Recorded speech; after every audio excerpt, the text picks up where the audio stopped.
Thus far in my Mortal Kombat Tier List series, I've covered the classic palette swap ninjas and cyber ninjas. We've had some great discussions, but the people have spoken. We must now address another hot topic.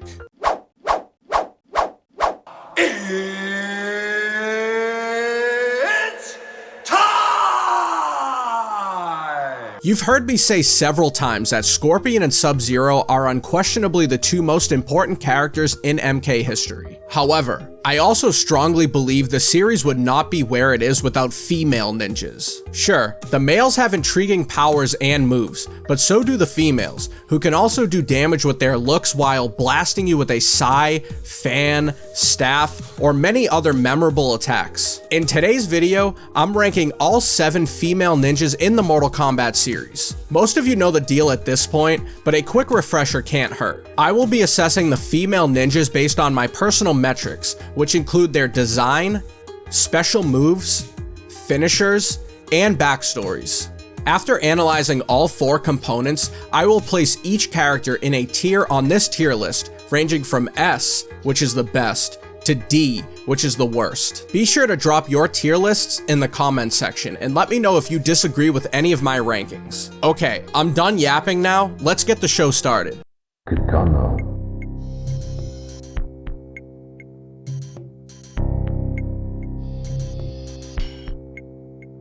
We lead off with Kitana, the Princess of Edenia, daughter of Sindel and Jade, and adopted daughter of Emperor Shao Kahn. Most of those with any knowledge of Mortal Kombat would probably think of one of 3 characters if asked to name the quintessential female in the series. One of those 3 is undoubtedly Kitana. First appearing in Mortal Kombat 2, Kitana debuted as a female ninja dressed in blue, with a blue mask and deadly steel fans as her weapon of choice. Her bio tells the story of an assassin for Shao Kahn, whose motives are questioned by her twin sister Mileena. It is revealed that Kitana is not the true daughter of Shao Kahn, but rather his stepdaughter. In reality, the Emperor eliminated Kitana's real father, King Jade of Edenia, and married Kitana's mother, Queen Sindel. Shao Kahn molded Kitana into an assassin, even creating a clone of her thanks to Shang Tsung, and recruiting another female warrior to complete a trifecta of danger.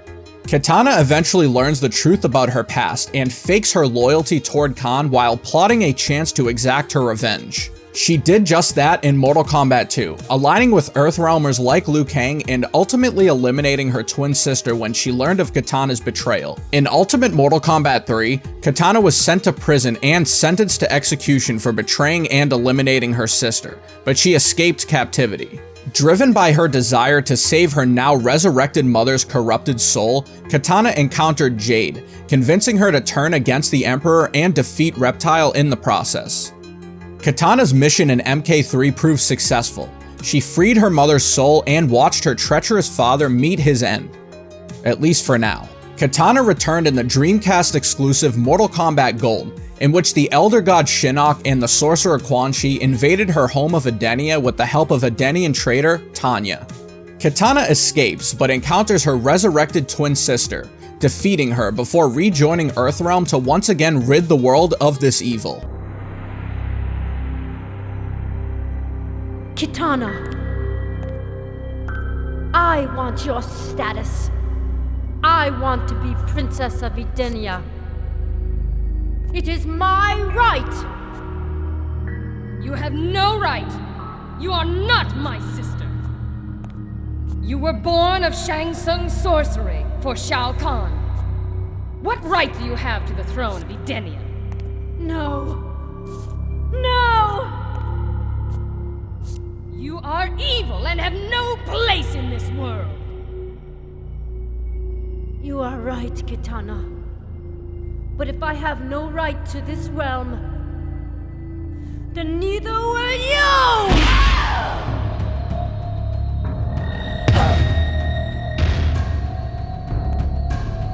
You will die, sister. And I will take this realm for myself! Never!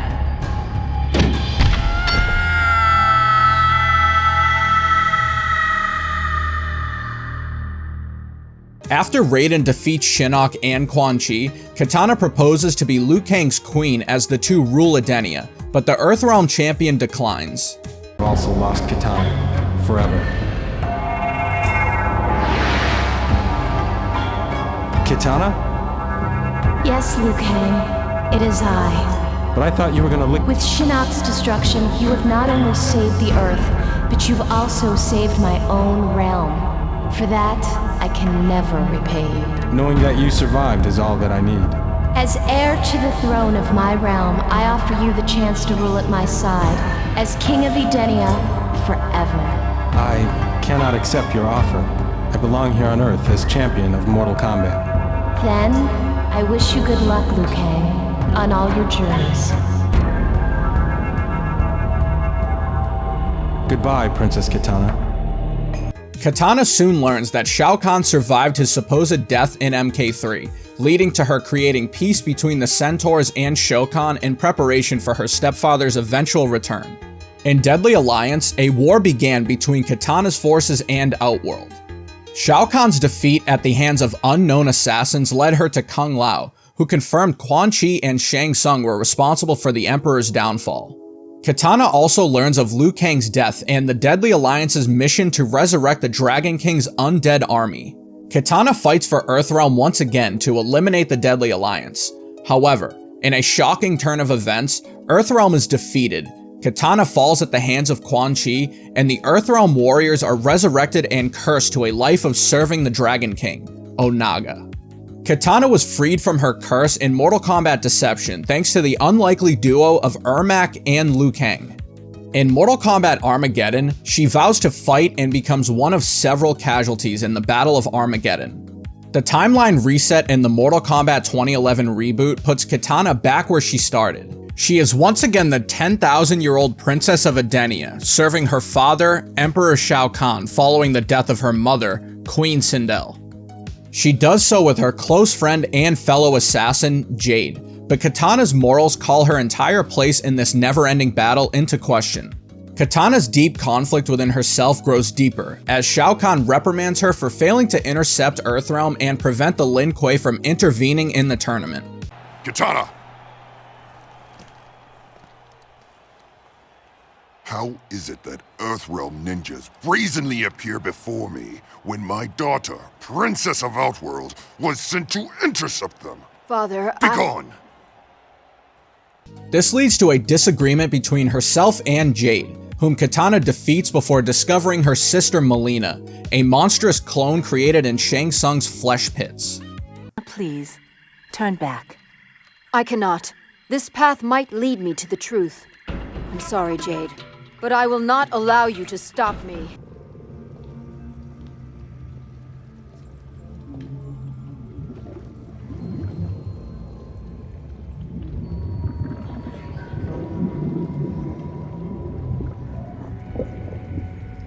What in the name of...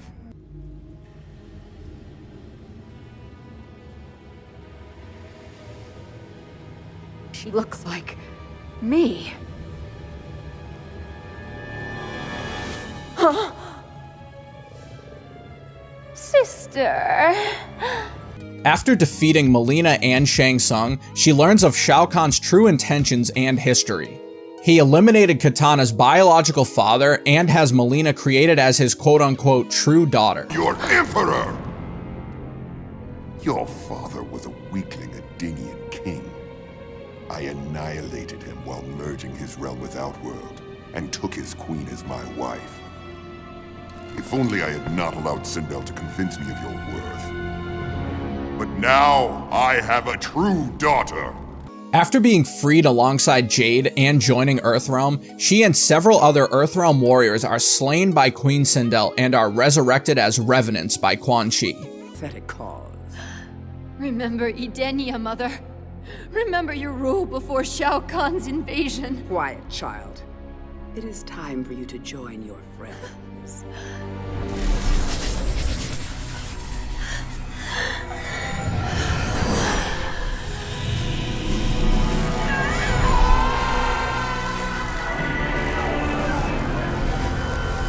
Kitana returns as a Revenant in Mortal Kombat X, set 25 years after MK9. Her role is mostly reduced in MKX as she continues serving Quan Chi. However, after Quan Chi and Shinnok's downfall, she rules the Netherrealm alongside Revenant Liu Kang.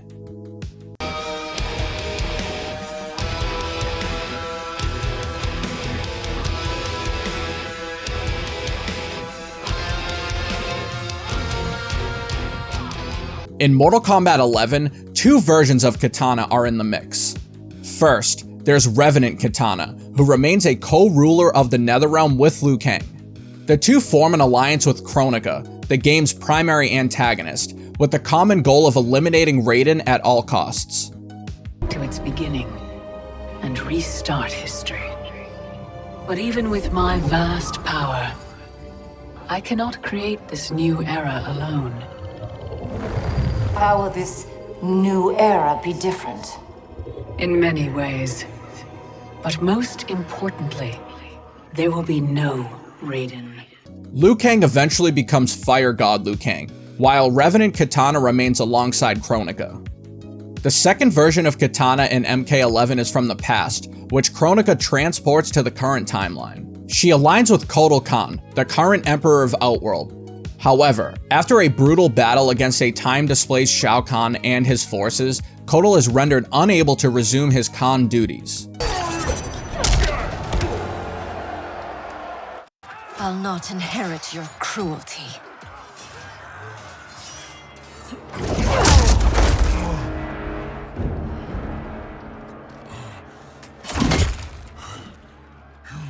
You aided me.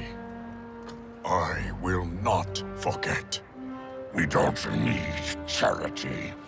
We will share in Outworld's rule. That is up to her now.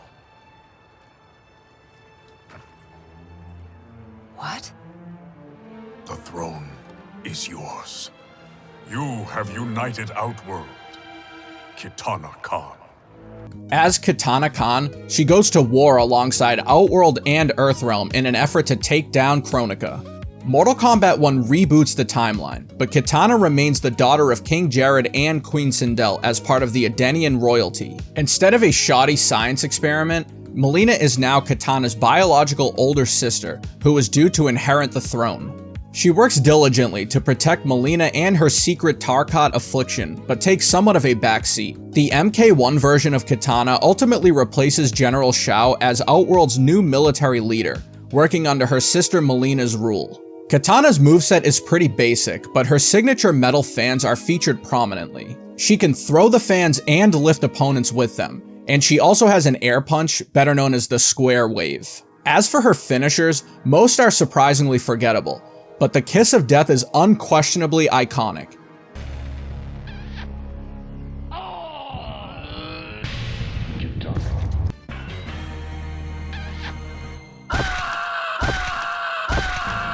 And her two fatalities in MK11 are pretty insane.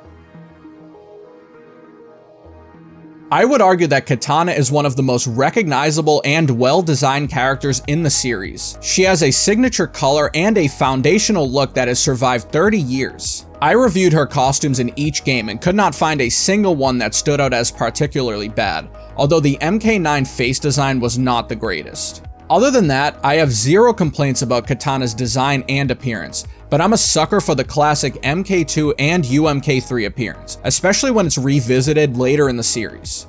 Kitana is arguably a flawless character from top to bottom. Her story progression is interesting, and internal conflicts always exist between her and Sindel, Mileena, Shao Kahn, and others. Although she hasn't seen much innovation in her moveset, there are layers to Kitana, and I think that makes her one of the best in the entire series. We could pretty much use the if it's not broke, don't fix it mentality. As you may have predicted with this entire breakdown, I'm putting Kitana in the S tier. Mileena.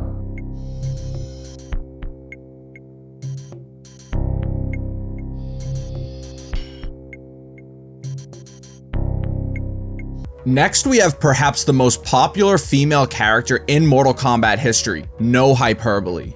I mean, did you see the fanbase demanding her in MK11? A coin for your thoughts, Aaron? Just trying to reckon why the hell you're back. A million souls cried out for my return. I'm of course talking about Mileena, a character whose reputation precedes her, but there's a deep darkness hiding beneath the pink outfit and ninja mask. Developed by Shang Tsung as a glorified science experiment, Mileena debuted in Mortal Kombat 2. A half Edenian, half Tarkatan clone of Kitana, Mileena serves as an insurance policy for Emperor Shao Kahn, who expected his daughter Kitana to eventually learn the truth of her history. According to her MK2 bio, Mileena remained loyal to Kahn while closely watching her sister. Her initial life was short-lived following a confrontation and battle with Kitana, resulting in her death. However, after Mileena's essence found its way into the Netherrealm, her story continued in UMK3. After failing her initial mission, Shao Kahn resurrected Mileena during UMK3, thanks to the fallen elder god Shinnok, giving her a chance to redeem herself. That chance didn't last long, as after Shao Kahn's second consecutive defeat, she returned to the Netherrealm, setting the events of Mortal Kombat Gold in motion. In Mortal Kombat Gold, Mileena's bio states that she remained loyal to Shinnok after her first death and subsequent resurrection. She assisted in the Netherrealm's invasion of Edenia and even freed her sister Kitana in hopes of avenging her initial death. However, Kitana gets the better of her again, denying Mileena's attempt to assume control of Edenia and landing herself in captivity. You will die, sister. And I will take this realm for myself. Never!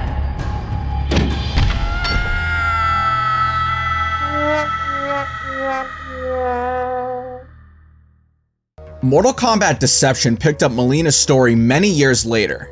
Still imprisoned, fellow Tarkatan Baraka freed Mileena, and she subsequently joined the Dragon King Onaga during his invasion of Edenia. Onaga tasked Mileena with posing as Kitana to gain the trust of the Edenian armies, which proved successful. She enjoyed the power, but against Onaga's command, she began using the armies to her own advantage. Still in a powerful position under the guise of being Kitana, Mileena remained in control of the Edenian armies during Mortal Kombat Armageddon. However, Shao Kahn is back, and he has reassumed control of Outworld. Mileena never lost sight of her goal to lead Edenia by force, but Shang Tsung ended her during the infamous Battle of Armageddon.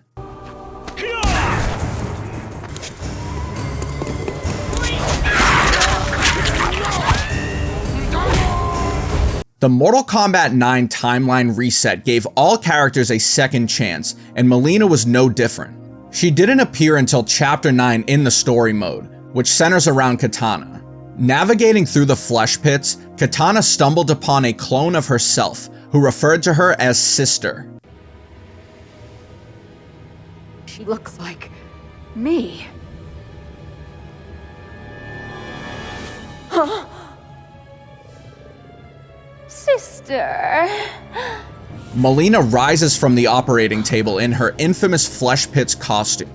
Meant to be Kitana's replacement as Shao Kahn's quote-unquote true daughter, Mileena battles Kitana, but loses. Again.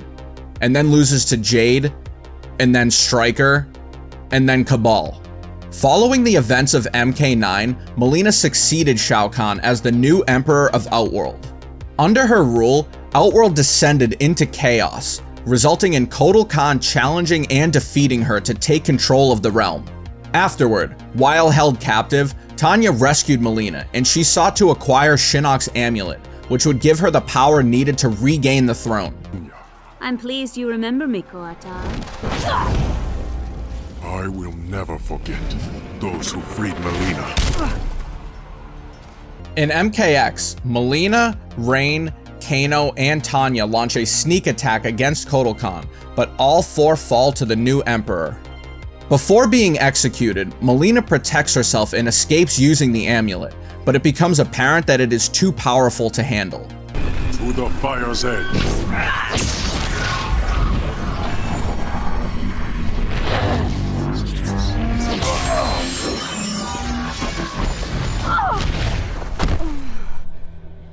Ultimately, the Special Forces and D'Vorah close in on Mileena's location as both attempt to acquire the amulet.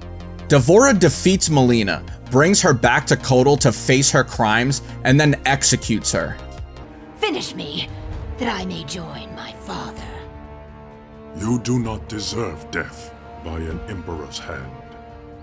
Instead, I give the honor to my worthy First Minister.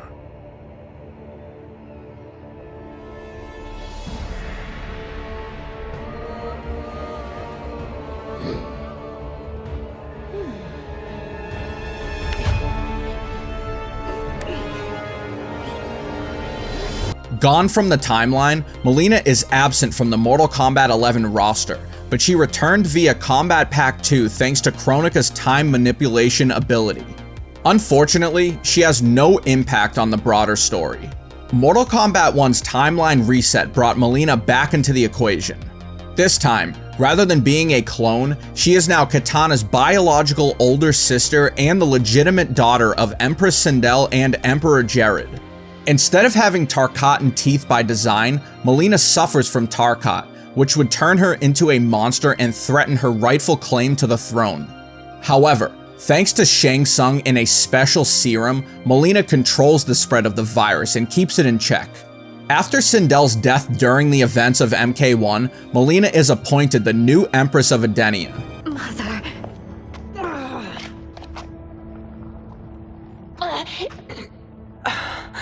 You are now Empress. Rule well. She will rule alongside her sister Kitana, newly resurrected father Jade, and romantic partner Tanya, while vowing to support the Tarkatan colonies. Like Kitana, Mileena has an iconic moveset centered around her signature Sai. Her moves include the Sai Toss, Ball Roll, Teleport, and various teeth-based attacks. She also has some memorable finishers, including Man-Eater,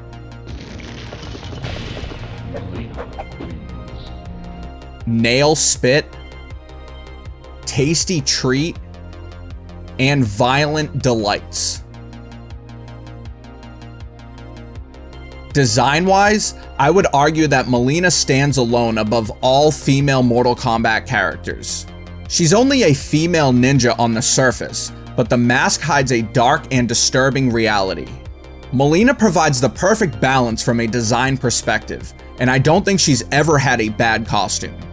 If I had to rank them, MK9 would probably take the top spot just because of her eyes and her teeth, but I'm always partial to the classic MK2 and UMK3 looks.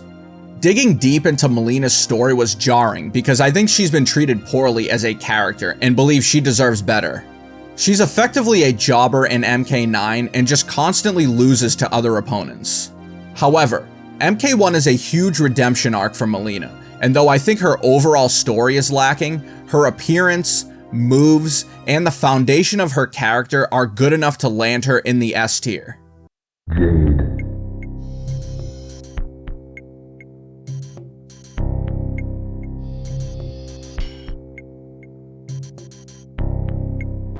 The third female to appear in the series also debuted in Mortal Kombat 2, but her history is a bit of a mystery. Although Kitana and Mileena are playable in MK2, Jade is one of 3 hidden characters in the game, and that's where her journey begins. MK2 doesn't provide much information about Jade, but based on her look and moveset, which is identical to Kitana's, it was theorized that she belonged to the same realm. Ultimate Mortal Kombat 3 welcomed Jade as a fully playable character. Her bio tells the story of an Edenian warrior working under Shao Kahn. After Kitana flees to Earthrealm, Jade is tasked with locating and bringing her back to Outworld, despite being her friend. Kitana ultimately persuades Jade to turn on the Emperor and join the princess in taking him down and absolving Queen Sindel of the corruption bestowed upon her. The two successfully defeat Reptile, whom Jade was working with, and recover Sindel's memories before Shao Kahn is defeated. After witnessing the downfall of her friends during the events of Mortal Kombat Deadly Alliance, Jade returned in Mortal Kombat Deception. She followed the warriors resurrected by Onaga and was able to defeat and trap Kitana while rescuing Queen Sindel. Jade and Sindel escaped certain death and vowed to free Kitana of Onaga's hold over her and bring the Edenian traitor Tanya to justice. Before the two could complete that mission, Ermac and Zombie Liu Kang freed all warriors, including Kitana, from Onaga's spell. In Mortal Kombat Armageddon, Jade fights for the forces of light. She is seen battling the aforementioned traitor Tanya before becoming one of many victims of the Battle of Armageddon. The timeline reset brought Jade back into the roster in Mortal Kombat 2011. This time around, she is an Edenian assassin working for Emperor Shao Kahn. She became Princess Kitana's bodyguard, but received a secret assignment to monitor Kitana and terminate her if and when her loyalty faltered. Kitana eventually turns on Shao Kahn, forcing Jade to act on his behalf, but after suffering defeat, Jade learns of Kahn's intentions and swears to mend her friendship with the princess. You need to be careful. I have never seen your father this angry with you. You are a princess. He expects more from you than this. I know what he expects! We will talk later, when you are in more of a mind to listen. Show yourself, Jade. I know you're following me. Again. Following you still. I know where you're going. I am ordered to prevent you from going there. And why is that? I do not question the Emperor's commands. Kitana, please, turn back. I cannot. This path might lead me to the truth. I'm sorry, Jade, but I will not allow you to stop me. I tried to warn you.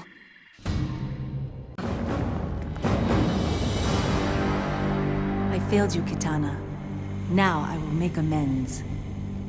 Jade defeated Baraka and Shiva en route to rescuing her friend. Now then, Your Highness, let us see how quickly we can remove these bonds. Jade, I am too. Go. Find Raiden. Ask for his help. Unable to complete her mission, Kitana sends Jade to find Raiden while defeating Mileena and Smoke in the process. Ultimately, like Kitana, Jade becomes a victim of Sindel's wrath, resulting in Quan Chi turning her into a Revenant. Jade is absent from Mortal Kombat X, but returns as a Revenant and time-displaced version of herself in MK11. Revenant Jade remains allies with Kitana and Liu Kang, working with Kronika, while the time-displaced version works with Kotal Khan to seek and eliminate Shao Kahn.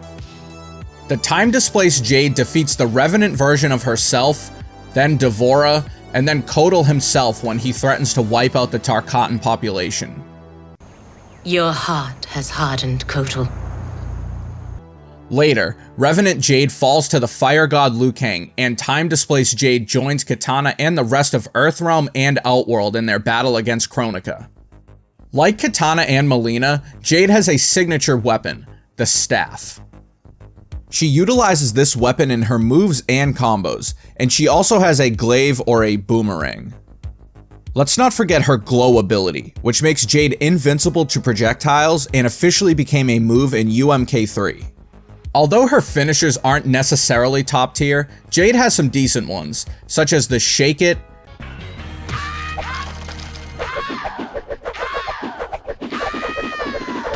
Staff Impale, and a few others. Jade's design and appearance align with Kitana and Mileena, considering she's a simple green palette swap but has darker skin. Like the other two, she has a solid look throughout the series, but I am most fond of the classic look, though I do think the MK11 one is decent as well. Jade is a solid character all around, but her story doesn't offer much that makes her stand out. She is a skilled warrior with some iconic weapons at her disposal, but she kind of just lives in the shadow of Kitana from my point of view. Her moves, finishers, and overall design are good, and I like that she somehow ended up with Kotal. However, for the purposes of this tier list, she's clearly a step below Kitana and Mileena, and I don't think it would be fair to put her on that level, so Jade settles into the A tier.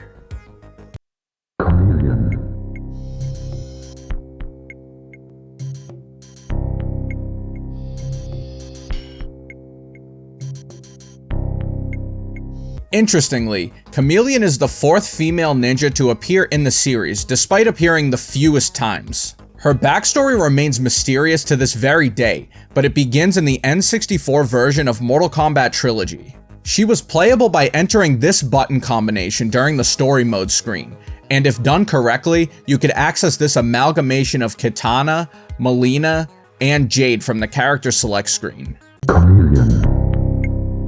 You could also enter the ultimate combat code to unlock her and Human Smoke.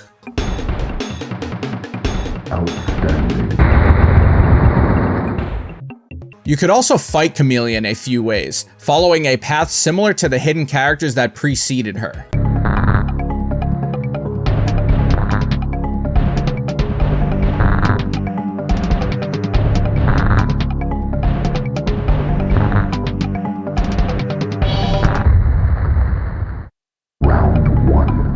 Unlike her male counterpart, Khameleon received a bio and an ending in Trilogy. Her bio tells the story of a mysterious female ninja who was part of the same Zaterran race as Reptile, making them the last two surviving members. She attempted to inform Syzoth that Shao Kahn was responsible for the near extinction of the Zaterran race, but he remained loyal to the Emperor regardless. Khameleon did not appear again until the Nintendo Wii version of Mortal Kombat Armageddon. Apart from maintaining her motivation to eliminate Shao Kahn, not much more was revealed about her, and she became a victim of the Battle of Armageddon. Khameleon returned again in the rebooted Mortal Kombat 1 timeline, this time as a minor character and a cameo. From a story perspective, Khameleon is a member of the Umgadi, serving Tanya, but she didn't factor much into the plot. Like Khameleon in my male ninja tier list video, the female Khameleon is a tough one to assess. Her gimmick revolves around her ability to mimic Kitana, Mileena, and Jade, and although it's not incredibly original, it's definitely not a terrible concept.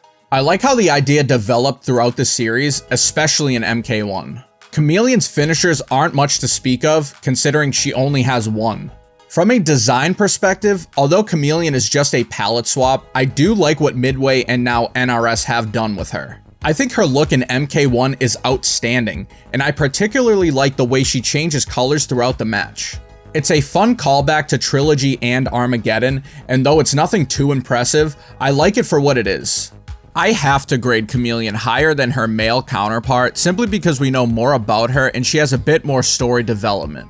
I placed the male Khameleon in the D tier, mainly because of his poor backstory. In all honesty, it's not like Khameleon's is significantly better, but it's marginally better.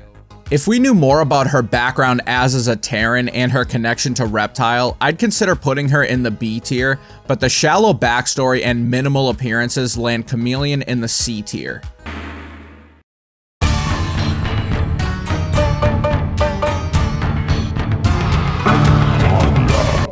Some may not consider Tanya a female ninja, and though she doesn't sport a mask, I think she's close enough.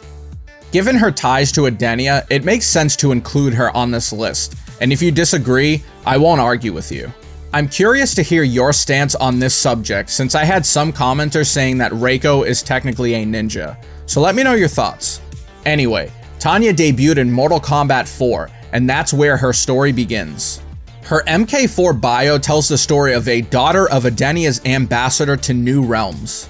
Tanya invites a group of refugees to seek asylum in Edenia, only for Queen Sindel to learn that one such refugee is Shinnok, the fallen elder god.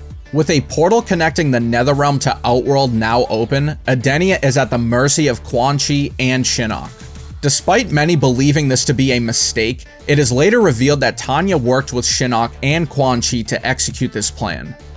Her bid to aid in Shinnok's takeover ends when he perishes, and now known as the Traitor of Edenia, she aids Shao Kahn, only for Shu Jinko to defeat her. Tanya works alongside the deadly alliance of Shang Tsung and Quan Chi in Mortal Kombat Deception, but this again is short-lived. She is eventually captured by Baraka, and rather than becoming one of Onaga's victims, she becomes a member of his army before eventually becoming a victim of the Battle of Armageddon.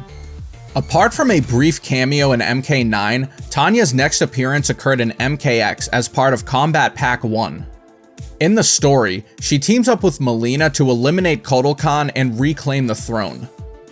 Tanya briefly battles Kotal, but loses.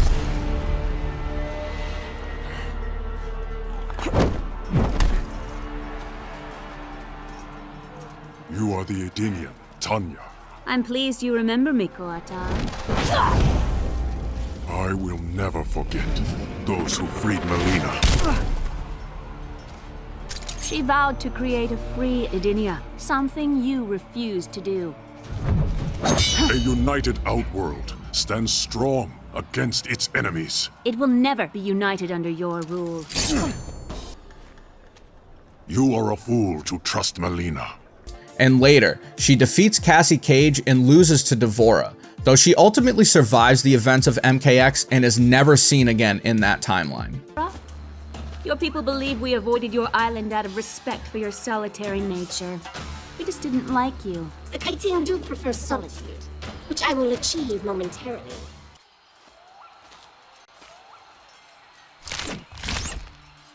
Tanya's most recent appearance was in Mortal Kombat 1. A member of the Umgadi, Tanya is sworn to protect the Edenian royalty, including Sindel, Kitana, and Mileena. She's no longer a traitor, but rather a loyal guardian who has a close bond with Princess Mileena. She fights quite a bit in the story, but her primary purpose is to keep Mileena and her Tarkat affliction in check.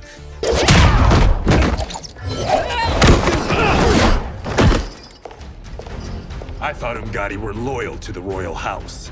Yet here you are, scheming against the princess. You trespass in Outworld, interfere in Imperial matters.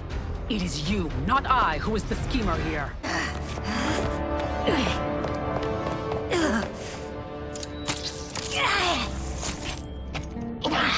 Tanya's special moves in MK4 are okay, but nothing too groundbreaking in my opinion. She has a fireball, a flip kick, and a drill kick, and that's pretty much it. Her attacks improve significantly in MKX thanks to the variation system. Kobujitsu gives her tonfas, Dragon Naginata gives her a staff, and Pyromancer takes it back to Mortal Kombat 4, giving her the classic fireball.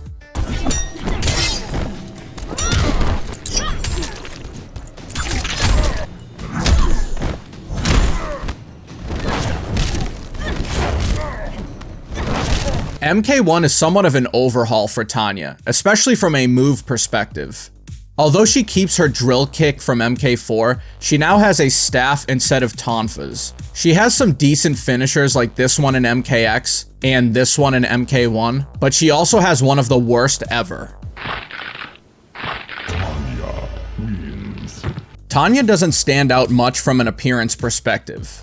She also has undergone a massive overhaul from game to game, so it's hard to accurately assess her design overall. It's okay, but that's about the best I can say about her appearance. If I had to pick my two favorite looks for Tanya, they'd be from MKX and MK1 in that order. I've never been overly impressed with Tanya just because she's a generic villain. There's nothing complex about her, and that's almost worse than being one of the many despised characters. However, I will say that I liked Tanya in MKX and MK1, even if she didn't have a whole lot to do. I don't think she's a terrible character by any means, more middle of the road compared to the others on this list, and for that reason, I think B tier is perfect for Tanya.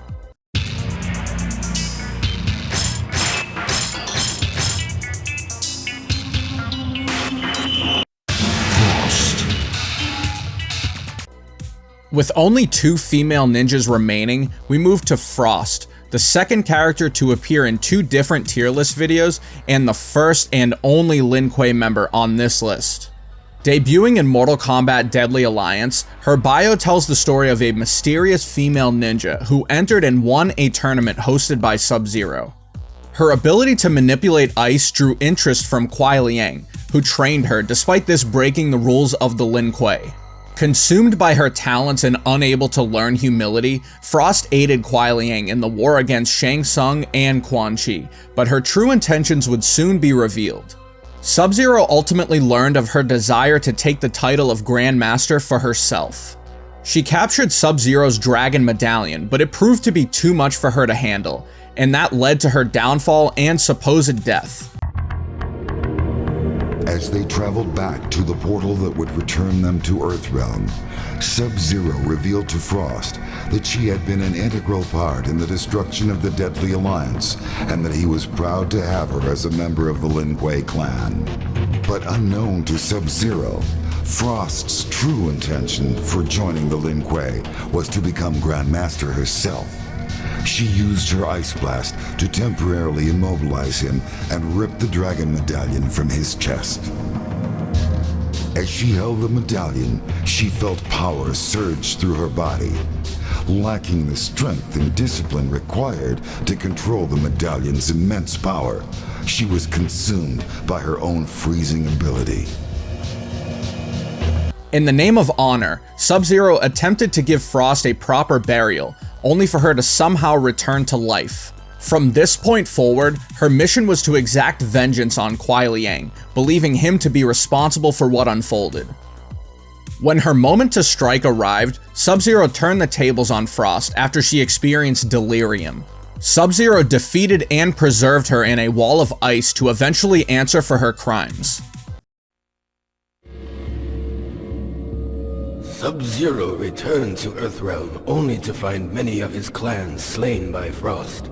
She had come back to the Lin Kuei temple with the intention of killing only him, but she was now delirious and saw Sub-Zero everywhere. Sub-Zero blasted her with intense cold, freezing her until she could be revived and cured of her dementia. He laid her on an altar in the chamber of fallen Lin Kuei and sealed the room with a wall of ice. Frost will one day recover.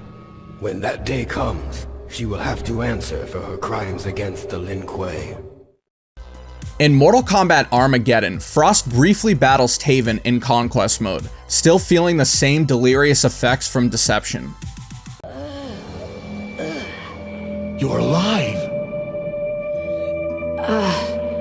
What happened? You were encased in ice. Who are you? I am Frost. Where? Sub-Zero!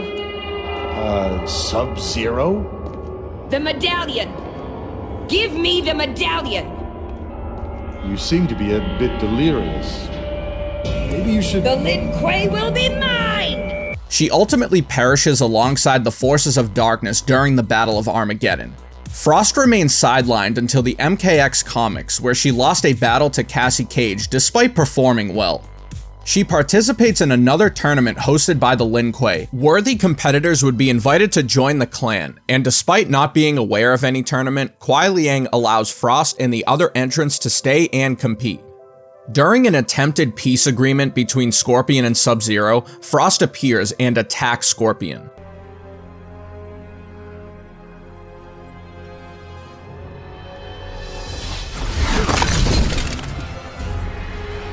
No peace, Scorpion! Frost, the Lin Kuei are still without honor.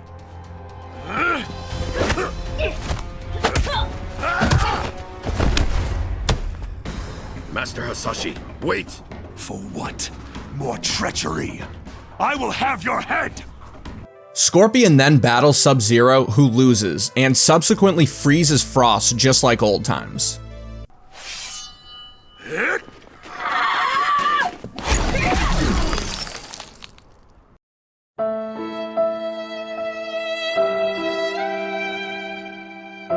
Her latest storyline appearance occurred in Mortal Kombat 11, where Kronika convinces Frost to join the Cyber Lin Kuei.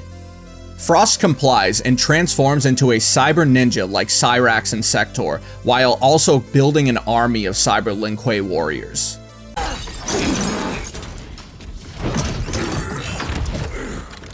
Frost.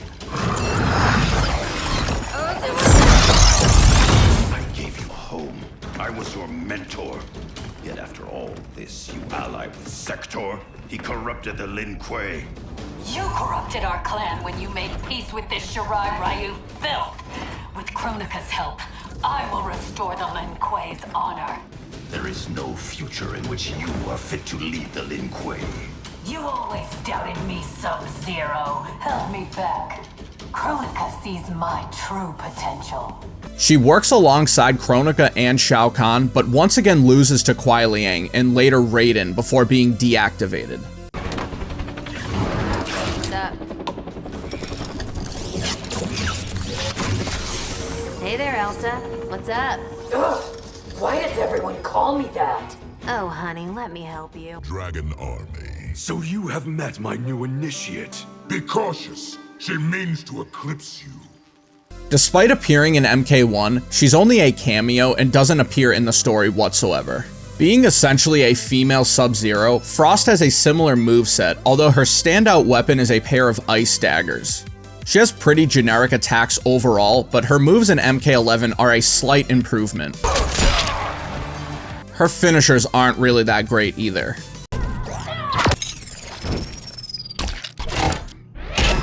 I've always enjoyed this character's design and feel it makes up for her backstory, special moves, and finishers. A female Sub-Zero is a simple yet effective concept. Although she's looked similar in most of her appearances, the classic ninja costume on Frost is easily the best.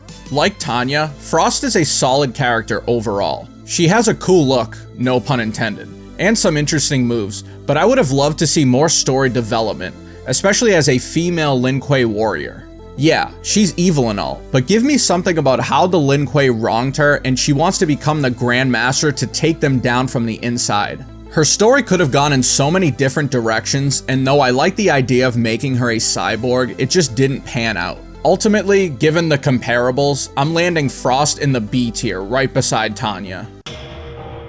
Skarlet.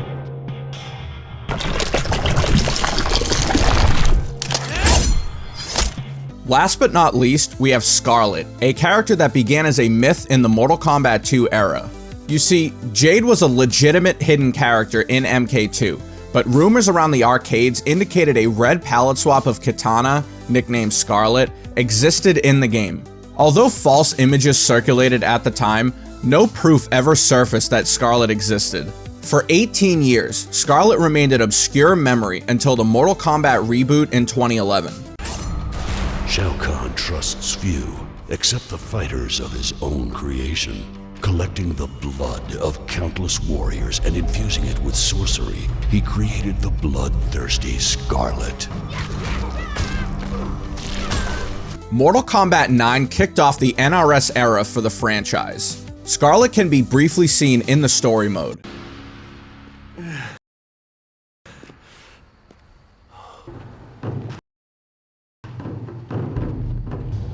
Combatants, I am Shang Tsung. And more prominently in the Khan's Coliseum stage. It wasn't until September 10th, 2011 that Ed Boon began teasing Skarlet on his social media accounts. Sure enough, the red-clad female ninja would ultimately arrive as a DLC character in MK9.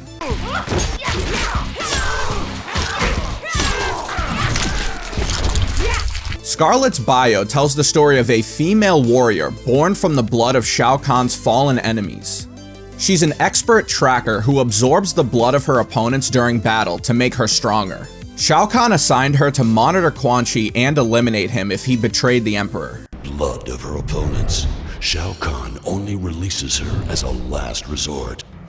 Her new mission is to uncover Quan Chi's true intentions. While nothing came of her story in MK9, Skarlet returned in the MKX comic, working alongside Reiko. Using a pair of Kami Dogu daggers, Skarlet cuts Reiko, and the two utilize blood magic to make themselves more powerful.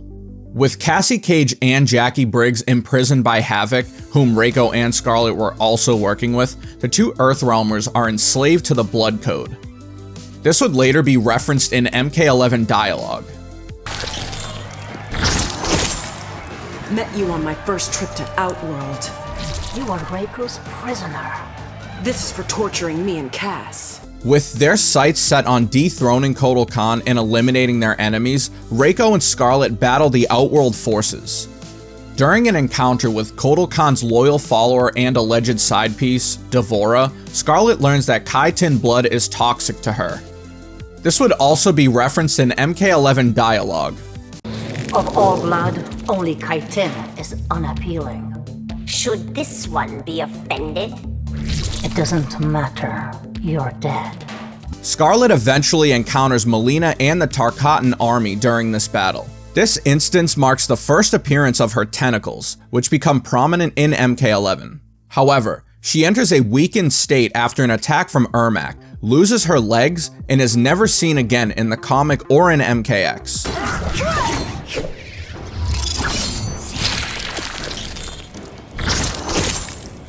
Mileena took your legs, didn't she? She tried, but I saved them. If she could beat you, I certainly shall. Like many of the other female ninjas on this list, Kronika is responsible for Skarlet's return in Mortal Kombat 11. She brought a time-displaced version of the character back, joining Shao Kahn, Kano, Aaron Black, and Baraka. It's worth noting that MK11 retconned Skarlet's original backstory, instead making her a starving outworlder reborn through blood and sorcery, thanks to Shao Kahn. To think, you once roamed the streets. I owe my place to your generosity. Granted, only because you showed such fire. In the MK11 story, she battles Kotal Khan, another blood magic practitioner, but loses.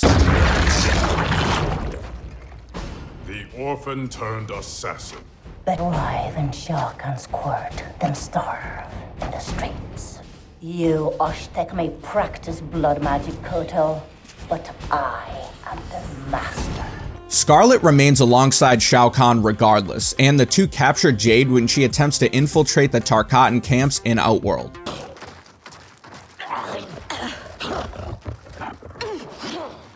What is it about Jade's blood that intrigues you, Skarlet?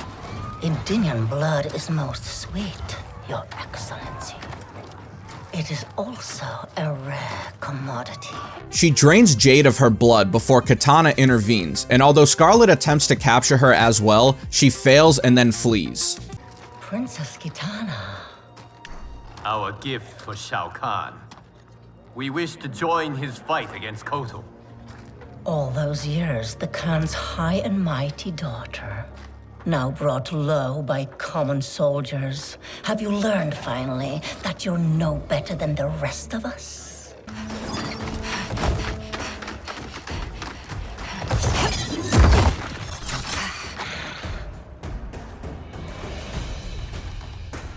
You betrayed your father, Kitana. I was Shao Kahn's daughter by conquest. He stole Adenia from its rightful ruler, the father I never knew. Because your people and your bloodline were weak. Skarlet possesses an arsenal of blood-based attacks that are insanely cool. In MK9, she uses two Kodachi swords as her weapons, whereas in MK11 she uses a single dagger. Overall, her moveset is impressive from top to bottom, and her fatalities are decent in both appearances, especially this one from MK9.